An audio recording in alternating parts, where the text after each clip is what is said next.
Video अच्छा लगे तो टॉपर्स के लिए चैनल को सब्सक्राइब मत करना, लाइक और शेयर भी। नीचे कमेंट से सुपर, ऑसम, थैंक यू ये सब भी मत लिखना।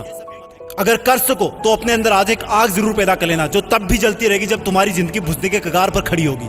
तुम्हारी चिता की आग से भी कई गुना प्रचंड होगी ये आग। चिता की आग तो एक शरीर को मिटा सकती है, लेकिन अगर दिल में आग लगा ली तो पूरी दुनिया में आगे आने वाली सदियों तक तुम्हारा नाम चमकाने की ताकत होगी तुम्हारे पास। तो फिर ये पढ़ाई लिखाई ये कोई तोप नहीं है जो तुम्हारी सीने को छलनी कर देगी। याद नहीं रहता।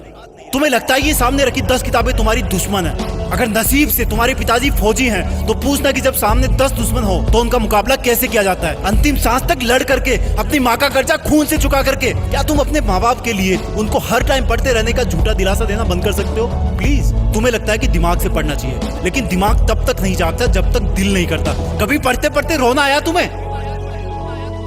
कभी पढ़ते हो आंखों के नीचे रखा पेज गिरने वाले आंसू की वजह से खराब हुआ है?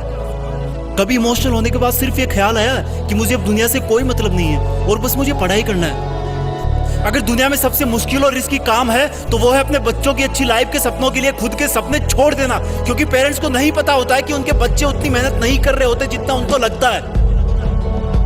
और अगर उनको लगता भी है ना तो वो इसलिए ज्यादा नहीं डांटते कि कहीं बच्चे हमारी स्ट्रेस में ना चले जाए डांटने के बाद। इससे भी ज्यादा मुश्किल काम है बच्चे के सपनों को मजदूरी करके पूरी करना, खेती करके पूरी करना। लेकिन फिर भी हमारे माँ बाप खुशी खुशी वो सब काम करते हैं जो वो नहीं चाहते कि हम सपने में भी करें। क्योंकि जब मैं अपनी मासूम सी भोली सी शक्ल लेके उनके सामने जाऊंगा और बोलूंगा कि पापा थोड़े पैसे चाहिए, किताबें लानी है, तब उस वक्त वो बिल्कुल नहीं चाहेंगे कि मुझे उनकी बेबस आंखों की तरफ देखने का एक सेकंड भी मौका मिले, क्योंकि उनकी आंखों ने बहुत कुछ देखा है, बहुत कुछ देखा है। और वो बिल्कुल भी नहीं चाहते कि उनकी आंखों में हम वो सब देख पाए उनकी तरह। काश कि इतना विश्वास तुम्हें अपने इरादों पर भी होता जितना विश्वास वो तुम पर करते हैं। आज मैं अपने पापा को खेत में पीने का पानी पकड़ाने गया। वो सुबह से खेत में काम पर लगे हुए थे। रात को बारिश आई थी, लेकिन इस वक्त की धूप और गर्मी देख के लग रहा था कि मानो सूरज लावा उगल रहा हो। मेरी मम्मी ने कहा कि सर पे तौलिया रख के जा, धूप बहुत है। मैंने कहा नहीं माँ, बस अभी आया वापस। खेत में दूर से पापा दिख गए थे। वो भी मुझे देख लिए थे लेकिन रुके नहीं।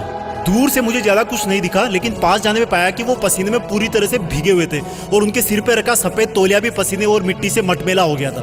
मैंने पानी का जग दिया और उन्होंने वो खड़े खड़े पी लिया। जब मैं वापस लौटने के लिए पीछे मुड़ा तो मुझे अपने कंधे पर कुछ रखे जाने का एहसास हुआ और वो बोले, लगता है तुम्हारी माँ ने आते देखा नहीं तुम्हें, मेरा ये तौलिया सर पे डाल लो, बेटा धूप बहुत है आज। थैंक गॉड मैं उनकी ये बात सुनने से पहले मुड़ चुका था, नहीं तो मेरी आंखें इस एहसान को उठा नहीं पाती। पापा ने मुझको तौलिया नहीं, एक बहुत बड़ी सीख दी थी कि जिस काम को वो कर रहे हैं वो कभी नहीं चाहते कि वो काम मैं भी करूं। और मैंने अपने आप को चेतावनी दी कि मैं कर क्या रहा हूं, 10 किताबों को सामने रख के मेहनत करने का ढोंग रचा करके। तुम्हारे दिमाग में जो लड़के लड़की वाला गुटरगु चलता रहता ना हर टाइम, ये सब उम्र का खेल है। हर कोई पैदा होता है, बड़ा होता है और फिर बूढ़ा होकर मर जाता है, लेकिन फिर भी पूरी उम्र उसको यही लगता है कि मैं तो हमेशा ही जिंदा रहूंगा और बस इस धरती के लग्जरी और सुखों में लग जाता है। और एक्सक्यूज सुनो, फिर एंटरटेन भी तो जरूरी है, मूवी भी ना देखूं क्या?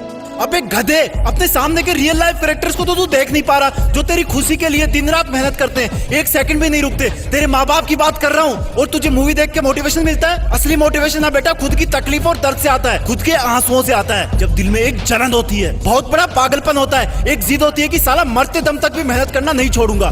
कंपटीशन बहुत है आज के टाइम में। अरे मैं कहता हूँ तुम्हारे पास इजी लाइफ जीने के साधन बहुत है, इसलिए तुम्हें बाकी चीजें डिफिकल्ट लगने लगती है। एग्जाम में तो हर टाइम ऊपर वाले को याद करते हो। मत करो इतनी पूजा, भगवान को भी इतनी फुर्सत नहीं है सुनने की। अगर कर सकते हो तो प्लीज खुद को झूठे मेहनत के शीशे में मत देखो। अगर कर सकते हो तो मेहनत करके, पढ़ाई करके, ज्ञान हासिल करके, पैसे कमा करके अपने माँ बाप को भी थोड़ी जिंदगी जी लेने दो यार। 20 बरस हो गए उनको तुम्हारी सेवा करते हुए। कम ऑन, तुम कर सकते हो, come on, you can do it, be a topper. तुम्हें टॉपर बनना है, तुम्हें जीतना है। You are born with